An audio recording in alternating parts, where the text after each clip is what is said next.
এরকম সহজ ভেন্ডি রেসিপি যদি থাকে বন্ধুরা, গরম ভাতের সাথে এক থালা ভাত নিমিশে খাওয়া হয়ে যাবে। এতটা টেস্টি, এতটা মজা। কিভাবে এই সুস্বাদু রেসিপিটা রান্না করেছি সম্পূর্ণ ভিডিও দেখতে থাকো। ভিডিওটা স্কিপ করবা না, স্কিপ করলে বুঝতে পারবা না আমি কিভাবে এই সহজ ঢেঁড়স রেসিপিটা বানিয়েছি। সবাইকে অসংখ্য ধন্যবাদ। একটা আমার চ্যানেলটিকে সাবস্ক্রাইব করে রাখার অনুরোধ রইল, পাশে থাকা বেল বাটনটি প্রেস করে দাও। নতুন বন্ধু, পুরাতন বন্ধু সবার জন্য মন থেকে অনেক অনেক বেশি দোয়া রইল। সবাই ভালো থাকবে, সুস্থ থাকবে, আমার সাথেই থাকো, দেখতে থাকো।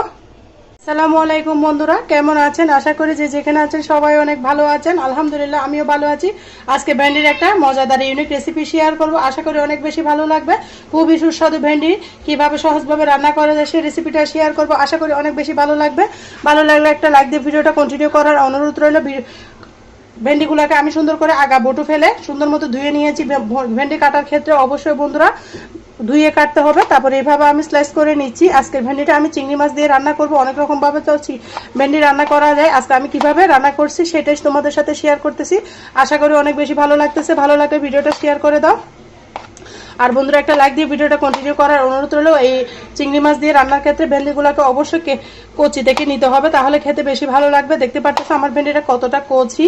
এভাবে কচি থেকে ভেন্ডি নিলে চিংড়ি মাছ দিয়ে রান্না করলে অনেক বেশি মজা লাগে। আমার তো ভীষণ পছন্দ। তোমরা কি চিংড়ি মাছ দিয়ে ভেন্ডি খেয়েছে কিনা অবশ্যই আমাকে ছোট্ট একটা কমেন্টসে বলবে। এভাবে সমস্ত ভেন্ডি আমি কেটে নিব, একদম ফ্রেশ। এগুলো আমার ফুফাতো বোন এনেছে, সেগুলো দিয়ে তোমাদের সাথে আজকে রেসিপিটা শেয়ার করতেছি। ওদের গাছ থেকেই আনা। সাথে দিব আলু, আমি উঠিয়ে নিচ্ছি। একদম কচি ভেন্ডি দিয়ে আজকে রেসিপিটা বানাবো, আশা করি অনেক বেশি ভালো লাগবে তোমাদের কাছে। ভালো লাগলে দেখতেই থাকো, ভিডিওটা স্কিপ করবে না। স্কিপ করলে আমি কিভাবে এই রেসিপিটা বানিয়েছি বুঝতে পারবে না। সহজ রেসিপি, সাধারণ রেসিপি, রান্না করলে হয়ে যাবে অসাধারণ রেসিপি। যাদের মুখে রুচি নেই তারা কিন্তু এভাবে ভেন্ডি রান্না করে খেতে পারো। আমার কাছে ভেন্ডিগুলো একটু লম্বা লম্বা করে কাটলে ভালো লাগে, তোমরা তোমাদের পছন্দ মতো কাট দিয়ে নিবা। আর ভেন্ডি বন্ধুরা নতুন যারা, তাদের উদ্দেশ্য বলতেছি কাটার আগে কিন্তু ধুয়ে নিতে হবে। আলুটাকেও আমি পাতলা করে কাটবো। ভেন্ডি যেহেতু নরম সবজি তাড়াতাড়ি গলে যাবে, সেজন্য আলুটাকেও আমি পাতলা করে স্লাইস করে নিচ্ছি, দেখতে পারতেছো।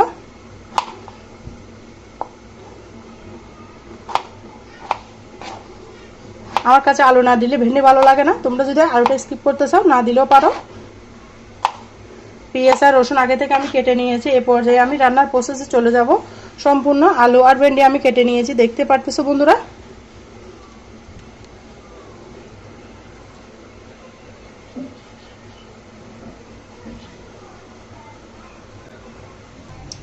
দেখো বন্ধুরা, ভেন্ডিটার জন্য আমি এখানে একটা কড়াই বসিয়ে দিয়েছি। দিয়ে দিচ্ছি পরিমাণ মতো রান্নার রেগুলার সয়াবিন তেল। আজকের ভেন্ডিটা একদম সহজ ওয়েতে দেখাবো, যে কেউ রান্না করতে পারবে।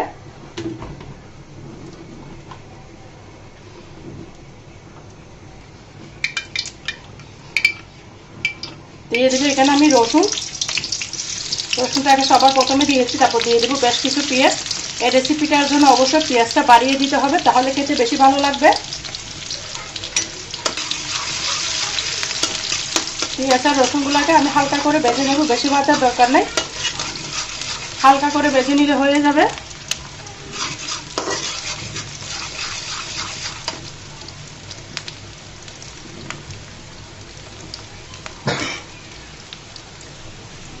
পেঁয়াজ রসুনগুলো ভাজা হয়ে গেলে এখানে আমি দিয়ে দিব কিছু কাঁচা চিংড়ি মাছ। চিংড়ি মাছ দিয়ে আজকে ভেন্ডিটা রান্না করবো, সেজন্য চিংড়ি মাছ দিয়ে দিলাম। অনেকভাবে তো ভেন্ডির রেসিপি আছে আমার চ্যানেলে, ঘুরে আসতে পারো। আজকে আমরা ছোট মানুষটা কীভাবে সহজভাবে ভেন্ডি রেসিপি খাই সেটাই তোমাদের সাথে শেয়ার করেছি, আশা করি অনেক বেশি ভালো লাগবে।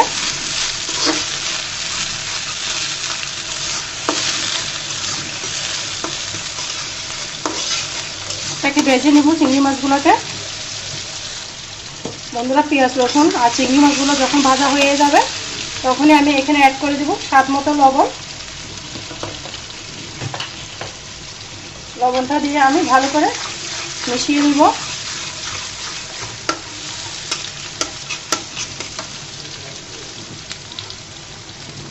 তারপর দিয়ে দেবো আমি হাফ চামচ মতো হলুদের গুঁড়া।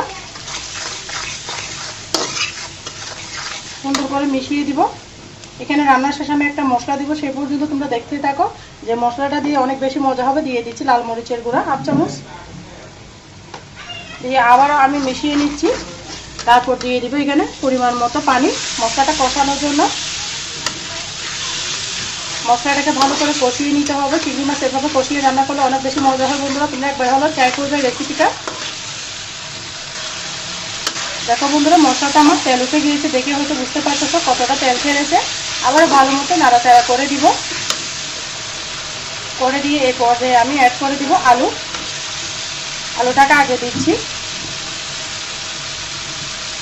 আলুটাকে আমি 1-1.5 মিনিট মতো কষিয়ে রান্না করব।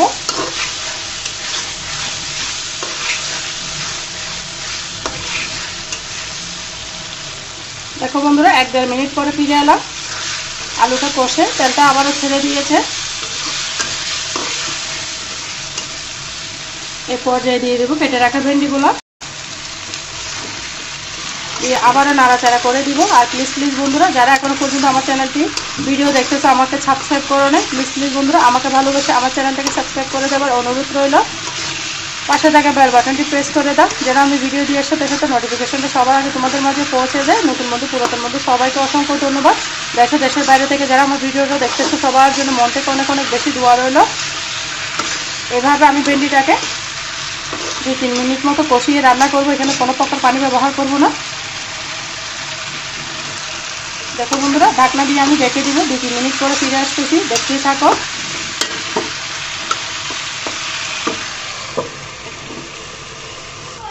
দেখো বন্ধুরা প্রায় 2-3 মিনিট পরে ফিরে এলাম। তেলটা কতটা ছেড়েছে দেখতে পারতেছ। এভাবে তোমরা রান্না করবা ভাজাভুজি ছাড়া, খুবই মজা হয় বন্ধুরা। একবার হলো ট্রাই করে দেখো, আমার কথা ধরে অনেক অনেক মজা। সাধারণ রেসিপি খেতে কিন্তু লাগবে অসাধারণের মতো। আমি সুন্দর মতো নাড়াচাড়া করে দিচ্ছি। এভাবে কষিয়ে রান্না করবা, খেতে কিন্তু দুর্দান্ত লাগবে। আমি কষিয়ে কিন্তু ভেন্ডিটাকে 80% সিদ্ধ করে নিব। এখনো পর্যন্ত কোনো পানি ব্যবহার করব না। আবারও ঢাকনা দিয়ে ঢেকে দিলাম, ফিরে আসতেছি আবারও 3-4 মিনিট পর। দেখো বন্ধুরা আবারও আমি 3-4 মিনিট পরে ফিরে এলাম। কষতে কতটা তেল ছেড়েছে। এই রেসিপিটা তেলের পরিমাণটা বাড়িয়ে দিবা বন্ধুরা, খেতে কিন্তু দুর্দান্ত লাগবে। একদম মুখে লেগে থাকার মতো রেসিপি বলতে পারো। এখানে আমি অ্যাড করে দিব বেশ কিছু কাঁচামরিচ। আমি লাল মরিচের পরিমাণটা কমিয়ে দিয়েছি, দেখতে পেয়েছো। কাঁচামরিচ থেকে আমার ঝালটা হবে। ভেন্ডিটা দেখতে পাচ্ছ প্রায় 80% সিদ্ধ হয়ে গিয়েছে। এখানে আমি দিয়ে দিব হালকা কুসুম গরম পানি, দিয়ে নাড়াচাড়া করে দিচ্ছি, দেখতে পারতেছ। এখানে আর কোনো পানি দিব না, এই পানি দিয়ে কিন্তু আমার ভেন্ডিটা হয়ে যাবে।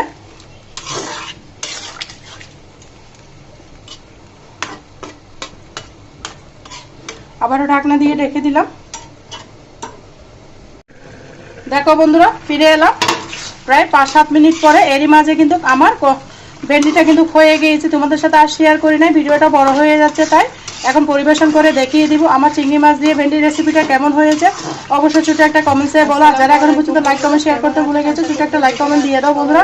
আমার সাথে দেখতে থাকো, আশা করি অনেক বেশি ভালো লাগবে। দেখো বন্ধুরা পরিবেশন করে দেখিয়ে দিব কেমন হয়েছে। আর বন্ধুরা এখানে আমি টালা জিরার গুঁড়া দিয়েছি, ভিডিওটা স্কিপ হয়ে গিয়েছে। তোমরা চাইলে এখানে জিরার গুঁড়া দিতে পারো, তাহলে খেতে অনেক সুস্বাদু লাগবে। চিংড়ি মাছ দিয়ে এই সহজ রেসিপিটা কেমন লেগেছে অবশ্যই ছোট একটা কমেন্টসে বলবা আমাকে। সমপরিমাণ আটা। দেখো বন্ধুরা আমার ভেন্ডি রেসিপিটা কেমন হয়েছে অবশ্যই ছোট্ট একটা কমেন্টসে বলে দেবো। আমার তো ভীষণ লোভ লাগতেছে, তোমাদের যদি লোভ লাগে থাকে একবার হলে এইভাবে ট্রাই করবে, খেতে কিন্তু দুর্দান্ত লাগবে। আশা করি এই সহজ রেসিপিটা অনেক বেশি ভালো লেগেছে। আর আমার কথার মাঝে ভয়েসের মাঝে যদি কোনো ভুল ত্রুটি হয় বন্ধুরা সবাই আমাকে ক্ষমার দৃষ্টিতে দেখো। সবাই ভালো থাকো, সুস্থ থাকো, আমার জন্য আমার পরিবারের জন্য দোয়া করো। আজকের মতো আমি এখানে বিদায় নিচ্ছি। আল্লাহ হাফেজ, আসসালামু আলাইকুম ওয়া রাহমাতুল্লাহি ওয়া বারাকাতুহু। আটা আর সুজি চিনি লবণ মিশিয়ে নিব সুন্দর করে। দেখতে